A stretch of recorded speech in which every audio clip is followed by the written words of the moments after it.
back in school. I hope you had a fantastic time off with your families and just relaxing, and you're back ready to start learning in our classrooms, which is no different from tonight. So tonight I get to read you, what do you celebrate? So you all went off and had a really great time, and you celebrated in all different ways. And so tonight's story is all about different celebrations from all the different countries in this world. So thanks for joining me here tonight. I'm really glad you're here. Hola, comunidad de Greenfield. Soy Superintendent Galvan aquí con ustedes del Distrito Escolar de Greenfield, leyendo más historias, y ojalá que ustedes tomaron unos excelentes vacaciones con sus familias, con sus amistades. Y esta noche voy a leer qué es lo que ustedes celebran. Esta historia es una historia que significa los diferentes celebraciones en todo el mundo, aquí en California, en los países en este país y también en Greenfield. So, ustedes celebraron en diferentes modos, y aquí vamos a leer de tradiciones diferentes y a ver qué podemos aprender. So, gracias por estar aquí conmigo. All right, here we go. What do you celebrate? Festivals and holidays throughout the year.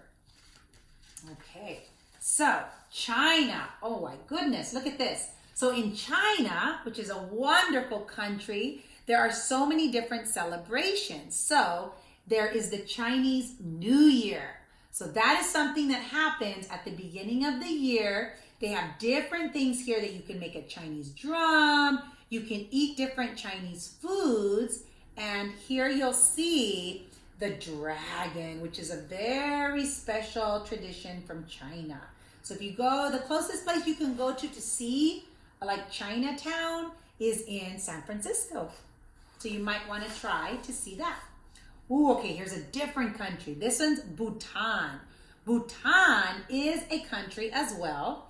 And Bhutan, a small Himalayan country, celebrates taking place at different times in the different parts of the country. And the Losar means the new year and is often celebrated when the seasons are changing. So there you see the beautiful country on the celebration of Bhutan. All right, let's try another one. Brazil. Now, Brazil, they have big parties called Carnival. So in Brazil, Carnival is in late February or early March and is Brazil's biggest celebration of the year. The origin of that word comes from putting away meat, which makes sense because it occurs right after the start of Lent, which is during Easter time. A 40-day period leading up to Easter, during which many Christians give up meat and other foods. So that is Carnaval.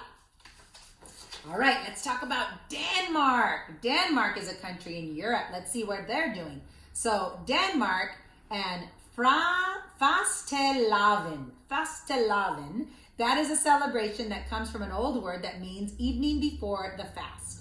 This Danish holiday was originally connected to the Christian celebration of Lent as well. The night before the fast, Danish people would be festive and eat a lot of food. And even though this holiday has become less religious over the years, Fastelavn is still celebrated this way.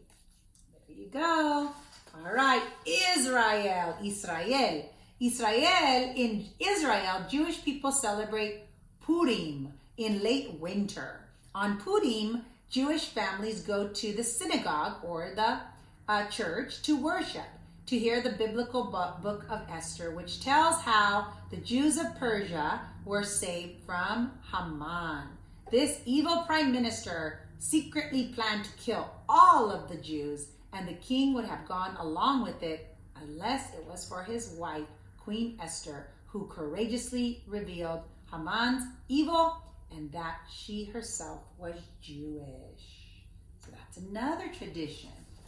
All right, in the United States, boys and girls, what do we celebrate? Well, in the 1600s, people from Great Britain sailed across America and settled amongst people living here in the United States. Those English settlers then built 13 colonies, and even though they were far away, they were still ruled by the British king. The colonists grew frustrated with the king, who made them live under unfair laws that they would want to change. And with that, we celebrate Independence Day with barbecue, fireworks, and the Liberty Bell.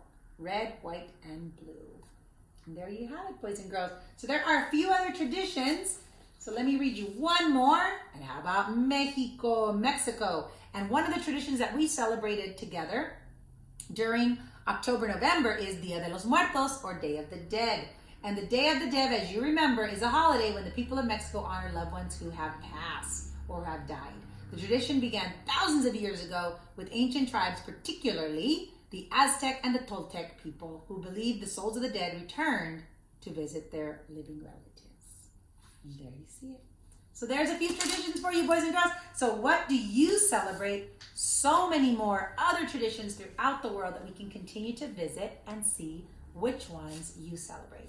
Thanks so much for joining me. And again, welcome back to school. We're so glad you're here. I'm Superintendent Galvan with the Greenfield School District, sending a great big bear hug from our family to yours.